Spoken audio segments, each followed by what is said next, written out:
La primera entrevista de esta noche es que, como es de conocimiento público, el Consejo de la Judicatura de Transición se encuentra desarrollando el concurso para la selección de jueces de la Corte Nacional de Justicia. Uno de los candidatos es el doctor Juan Falconi Puig, quien se encuentra esta noche aquí en CN Plus Estelar, y le damos la más cordial bienvenida, doctor. Muy buenas noches, qué gusto que se encuentre con nosotros. Buenas noches, señora. Para mí es el gusto estar aquí. Bueno, comencemos por hablar por el número de impugnaciones. Usted, según la información que se encuentra publicada, es el candidato con mayor número de impugnaciones, y existe también una solicitud del asambleísta Dalo Bucaram en el sentido de que usted debería ser descalificado. ¿Qué nos puede decir al respecto? ¿Cómo no, señora? Mire, efectivamente, después la persona, primero, como usted bien lo anota, que más impugnaciones ha tenido, pero que la prensa ha cubierto y en exceso, porque además hay unas cuñas ahí en la radio, etcétera, he sido yo. Después creo que el doctor Benjamín Ceballos tiene 5 impugnaciones. Convendría que algo se sepa, que se conozca esas impugnaciones, pero claro, a él, el doctor Ceballos, no le dicen nada porque él fue el que repartía a último momento, desde el mismo Consejo de la Judicatura, los nombramientos para el PRE que lo salven del juicio político. Pero me pregunta usted, ¿qué puedo decir yo? Mire, hay en las impugnaciones que han hecho en mi contra, hay un denominador común. Podían haber sido 5, 9, 50 u 80, creo que al final del día son 7, las he contestado todas. El denominador común es que salvo una, creo que todas las demás tienen la representación de Isaías. Y los Isaías tienen el terror de que pueda llegar una persona como yo a la judicatura, a ese nivel tan alto de la judicatura, porque se trataría de jueces que no pueden comprar, que no pueden dominar, que no pueden manejar a su antojo, como en la triste época de los jueces de dólares y pico, de una fiscal que era totalmente complaciente. Y como ellos han sacado fotos, yo voy a enseñar aquí una foto, la cámara si me ayuda. Ahí está Bucaram con Roberto Isaías. Ahí está Bucaram de presidente, Roberto Isaías su principal asesor, ¿no es cierto? Y este es todo el origen de esas impugnaciones. Es conocido en el país. Lo que pasa, doctor, lo que pasa es que en lo que señala, por ejemplo, Dalo Bucaram, el asambleísta Dalo Bucaram, dice que usted omitió información importantísima, y esa es una de las cosas que no podría haber. O sea, dentro del reglamento dice que no se puede omitir información, y que usted había omitido el haber sido ministro de Maguad, y también que tampoco señala en la documentación que fue destituido cuando ejercía como superintendente de bancos, y eso no lo incluye en la documentación, lo cual sería obligatorio, porque señala que el reglamento dice exactamente eso, que quien incurra en eso tendría que ser descalificado. Muy bien, la pregunta es muy importante, señora de Pérez, porque nuevamente con documentos me va a permitir precisarla. Yo no es que he omitido documentación, es un formulario el que había que llenar, ahí todavía no podía entregar ninguna documentación, hay muchos cargos que no se hicieron constar, que yo los he desempeñado, inclusive a nivel internacional representando a Ecuador. No consta que fui presidente del Grupo Andino, no consta que fui presidente de la Corporación Andina de Fomento, no consta que fui presidente del Comexi. Los hechos que están en la historia de la República sería simplemente infantil tratar de negarlos. Cuando yo ya había tomado la decisión de participar en este concurso, y la Cámara me va a ayudar, con fecha 9 de septiembre, yo ya había pedido a la Asamblea la certificación de toda la historia del juicio político. Ese es mi pedido. Y la respuesta de la Asamblea, que yo no podía agregarla en un formulario de internet, la respuesta de la Asamblea, si se ve la fecha, es del 22, si no me equivoco. ¿Cómo hago para la cámara? Y aquí están todos los anexos, está la parte pertinente del acta, están las firmas de los diputados que pedían la interpelación, está todo, señora de Pérez. Lo que ocurre, repito, es que en el formulario, llenado un domingo por la noche hasta tarde y que no admitía formulario por internet y que no admitía correcciones, se escapó. Eso no cambia nada. Y le voy a demostrar nuevamente con documentos, porque esto es serio, y hay unas audiencias donde yo espero poder presentar estos documentos. Mire a ver, el artículo 152, penúltimo inciso del reglamento interno del Congreso, vigente al año 2000, que lo estoy exhibiendo, dice textualmente: el funcionario o magistrado destituido, como yo fui censurado en el juicio político, no podrá volver a desempeñar funciones públicas durante el mismo periodo presidencial. Y yo fui censurado en un juicio político infame, donde se unieron los mismos del PRE y los socialcristianos, cuando en el Congreso Isaías repartía billetes peor que hojas volantes. Entonces, obviamente que tenían que censurarme, pero ¿qué ocurre? Supongamos que eso no era así y que está cambiado. La legislación actual, señora de Pérez, legislación actual, nuevamente a la Cámara, la legislación actual, la ley orgánica del servicio público, en el artículo 15, dice exactamente que no podrá reingresar al sector público en un periodo de 2 años el funcionario destituido. Pero bien entendido que yo no es que fui destituido por un manejo administrativo y por eso están los certificados, que ya no los voy a exhibir, de la Contraloría y de la Dirección del Ministerio de Relaciones Laborales. Yo fui censurado en un juicio político. El tema era político. No era un juicio común y corriente, era un juicio político en el Congreso Nacional. ¿Sí me explico? Entonces, caso, aquí lo que hay es... El asambleísta Dalo Bucarán le acusa a usted de cosas bastante serias.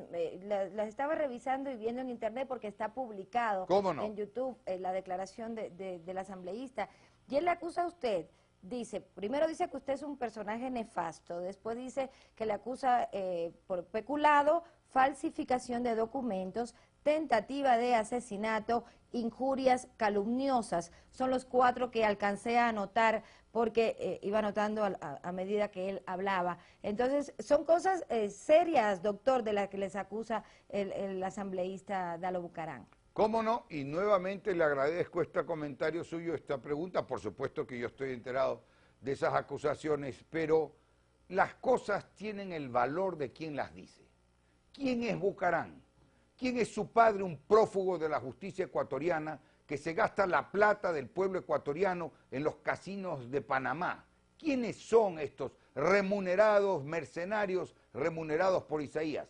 Le voy a demostrar en poquitas fotocopias de recortes de prensa para que tengamos una idea que grave, porque si algún personaje ecuatoriano, si algún jurista ilustre, que los hay y muchos, si algún rector de una universidad, si algún expresidente de la República, no la basofia de Bucarán, y me impugnara con el más mínimo argumento válido, yo simplemente me excuso.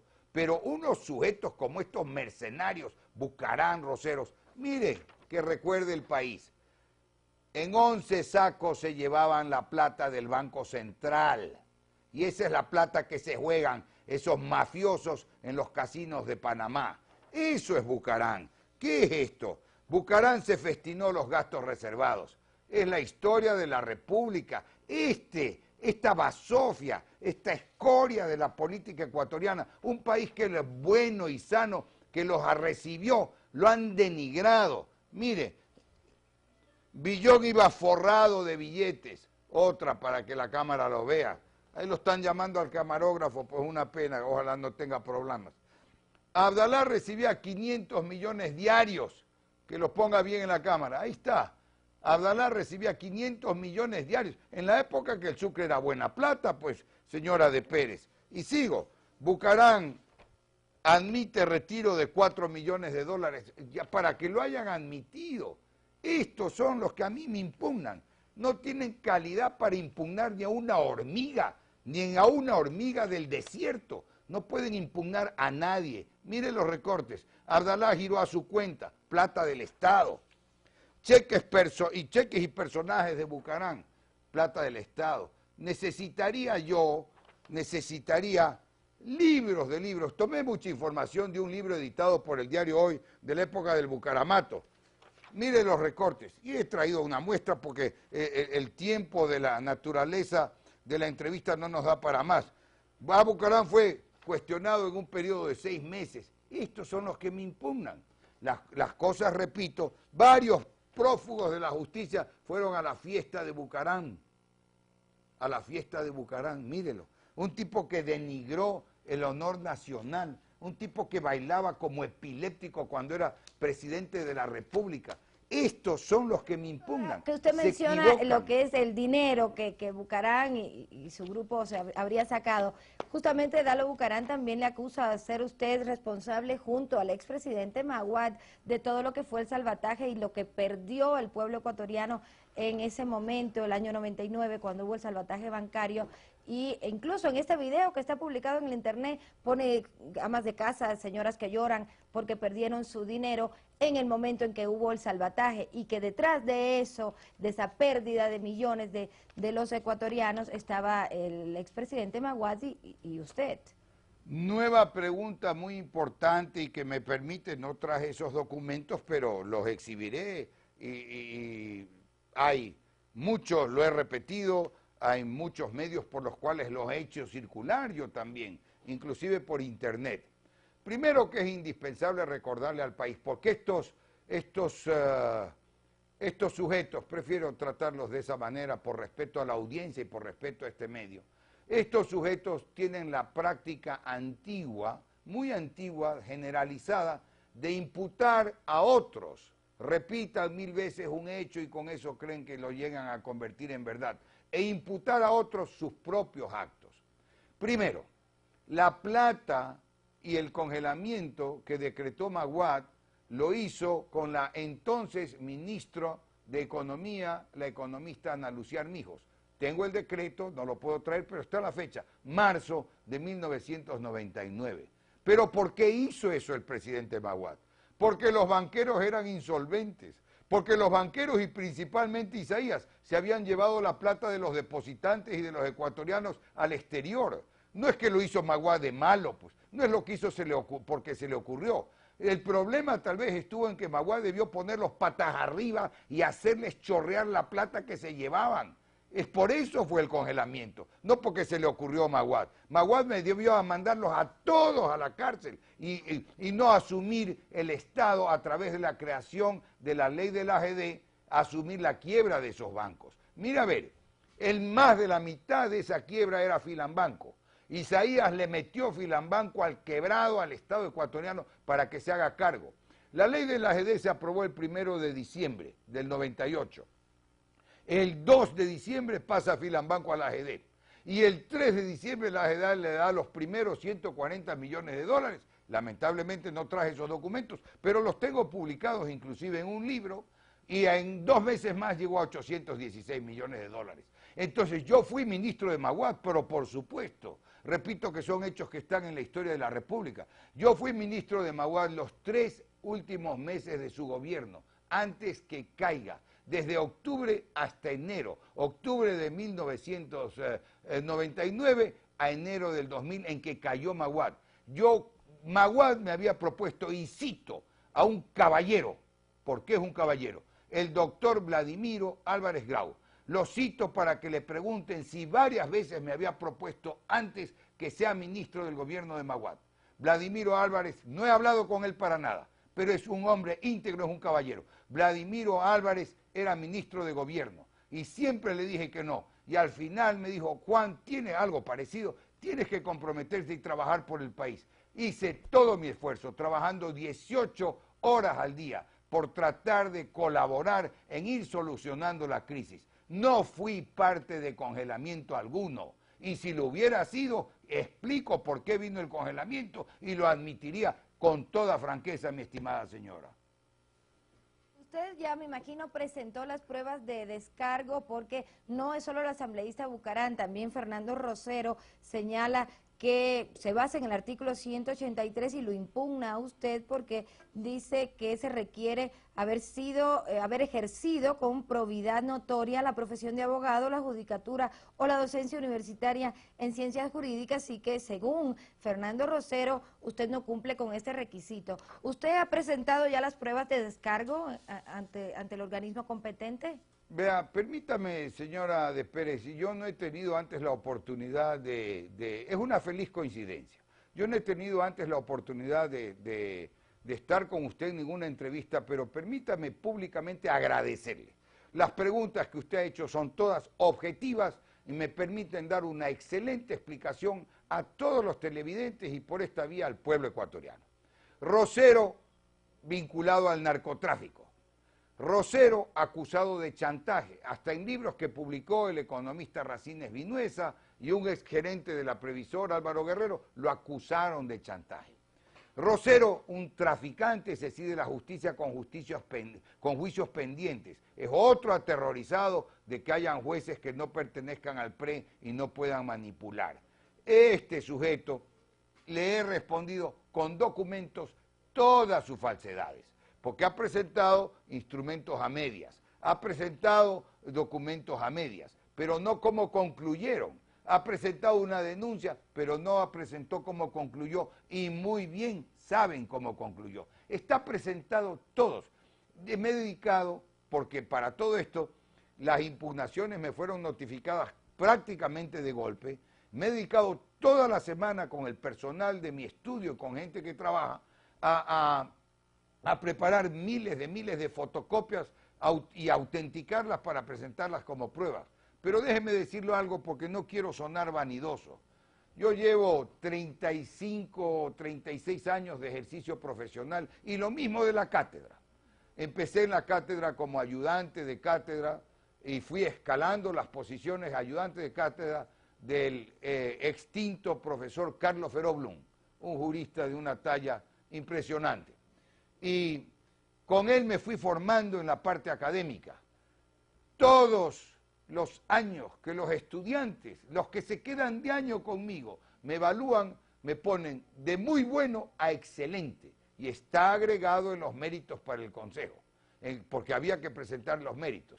Todo el foro ecuatoriano, menos Rosero, da cuenta de mi ejercicio profesional, porque yo, si bien me he dedicado a un ejercicio profesional serio, íntegro, por eso se me reconoce hasta por parte de mis adversarios, de mis detractores, se me reconoce la integridad en el ejercicio profesional. Le he dedicado casi la mitad de ese tiempo a la parte académica, dedicándome a dar clases y a dar clases en pregrado y en maestría en la universidad que me formé, en la Universidad Católica de Guayaquil, por poca paga, que no es el móvil, pero obviamente hay muchas otras maneras, inclusive profesionales, de mayor remuneración, pero yo le devuelvo por esa vía a mi universidad, a mi ciudad y a mi país lo que recibí en esas aulas universitarias de mis profesores. Eso lo reconocen, mi querida señora, quienes fueron mis profesores, quienes han sido mis compañeros y colegas y quienes han sido mis alumnos. ¿Qué vale la palabra de un sujeto vinculado al narcotráfico, acusado de chantajista, que tiene 1000 juicios pendientes como Rosero frente a todo eso?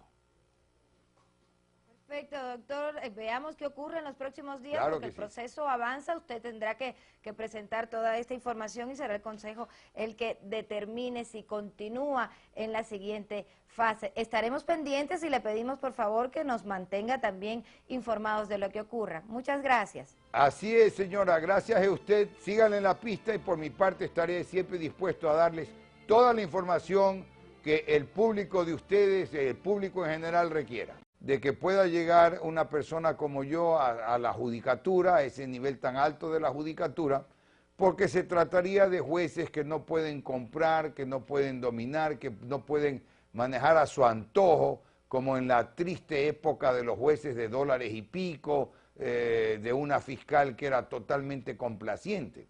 Y como ellos han sacado fotos, yo voy a enseñar aquí una foto, la cámara si me ayuda, Ahí está Bucarán, la prensa ha cubierto y en exceso porque además hay unas cuñas ahí en la radio, etcétera.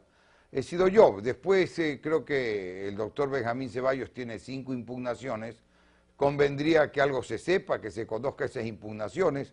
Pero claro, a él, el doctor Ceballos, no le dicen nada porque él fue el que repartía a último momento, desde el mismo Consejo de la Judicatura, los nombramientos para el PRE que lo salven del juicio político. Pero me pregunta usted, ¿qué puedo decir yo? La primera entrevista de esta noche es que, como es de conocimiento público, el Consejo de la Judicatura de Transición se encuentra desarrollando el concurso para la selección de jueces de la Corte Nacional de Justicia. Uno de los candidatos es el doctor Juan Falconi Puig, quien se encuentra esta noche aquí en CN Plus Estelar, y le damos la más cordial bienvenida, doctor. Muy buenas noches, qué gusto que se encuentre con nosotros. Buenas noches, señora, para mí es el gusto estar aquí. Bueno, comencemos por hablar por el número de impugnaciones. Usted, según la información que se encuentra publicada, es el candidato con mayor número de impugnaciones, y existe también una solicitud del asambleísta Dalo Bucarán en el sentido de que usted debería ser descalificado. ¿Qué nos puede decir al respecto? ¿Cómo no, señora? Mire, efectivamente, después la persona, primero, como usted bien lo anota, que más impugnaciones ha tenido, pero que... Mire, hay en las impugnaciones que han hecho en mi contra, hay un denominador común. Podían haber sido 5, 9, 50 u 80. Creo que al final del día son 7, las he contestado todas. El denominador común es que, salvo una, creo que todas las demás tienen la representación de Isaías. Y los Isaías tienen el terror